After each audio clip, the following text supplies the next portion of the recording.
महिलेच्या मृत्यूप्रकरणी चौकशीसाठी आता 5 सदस्यीय समिती नियुक्ती करण्यात आली आहे। आरोग्य उपसंचालक डॉक्टर राधाकिशन पवार यांच्या अध्यक्षतेखाली ही समिती चौकशी करणार आहे। ही समिती दीनानाथ मंगेशकर हॉस्पिटल आणि मणिपाल हॉस्पिटलला भेट देऊन सखोल चौकशी करणार आहे। या समितीत एक स्त्री रोग तज्ञाचा समावेश आहे।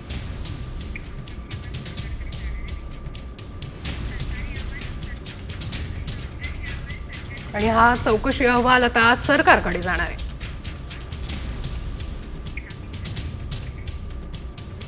डॉक्टर राधाकिशन पवार उपसंचालक आरोग्य सेवा, डॉक्टर प्रशांत वाडीकर सहाय्यक संचालक आरोग्य सेवा। चौकशी समितीत कोण कोण आहे ते आपण बघतोय।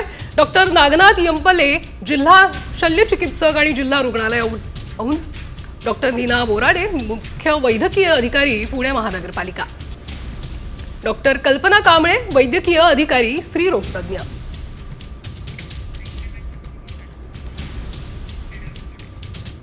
तर पुण्यातील नामांकित दीनानाथ मंगेशकर रुग्णालय प्रशासनाच्या मुजोरपणामुळे एका गर्भवतीचा मृत्यू झाला आणि या प्रकरणी मंगेशकर हॉस्पिटलवर आता अजूनही गुन्हा दाखल झालेला नाहीये। कुटुंब आणि डॉक्टरांचे जबाब घेतल्यानंतर आता गुन्हा दाखल करण्याची मागणी भिसे कुटुंबांनी केली आहे। तर भिसे यांच्या कुटुंबांशी बातचीत केलेली आहे आमचे प्रतिनिधी सचिन जाधव यांनी। पुण्यातील अतिशय नामांकित हॉस्पिटल मानल्या जाणाऱ्या मंगेशकर हॉस्पिटलमध्ये अतिशय दुर्दैवी घटना घडली आणि त्यानंतर खरं तर सर्वच ठिकाणी हळहळ व्यक्त केली जाते। हे कुटुंब आहे सगळं ज्यांनी खरं तर गेले ते सगळं भोगलेलं आहे। डॉक्टर घैसास आले, आम्ही त्यांना भेटायला गेलो, त्यांनी पेशंटला चेक केलं, बीपी हायर साईडला आहे, पोट दुखतंय, पेशंटचं ब्लिडिंग होतंय। अशा क्रिटिकल सिच्युएशनमध्ये आपल्याला डिलिव्हरी सीझर हे करावंच लागणार आहे। आपल्याला 20 लाख रुपये याचा सगळ्याचा खर्च येणार आहे। बेबी प्रीमॅच्युअर असल्यामुळे एका बेबीचा 10 लाख असे 20 लाख रुपये तुम्हाला भरायला लागणार आणि एवढं सगळं पेशंट समोरच चालू होतं। पेशंटचा बीपी आधीच हायर साईडला होता। आमची पळापळ कशी चालू होती, पेशंट कसा रडत होता त्या ह्याच्यामध्ये आणि त्यांचा त्या हॉस्पिटलचा ड्रेस घालून पेशंट फिरत होता। अक्षरशः आम्हाला तिथे ड्रेस स्वतःला उतरवून आम्हाला बाहेर पडावं लागलं। तिथे कोणी आम्हाला चेअर पण अरेंज करून दिली नाही, आम्ही स्वतः चेअर घेऊन आम्ही त्यांना बाहेर आणलं।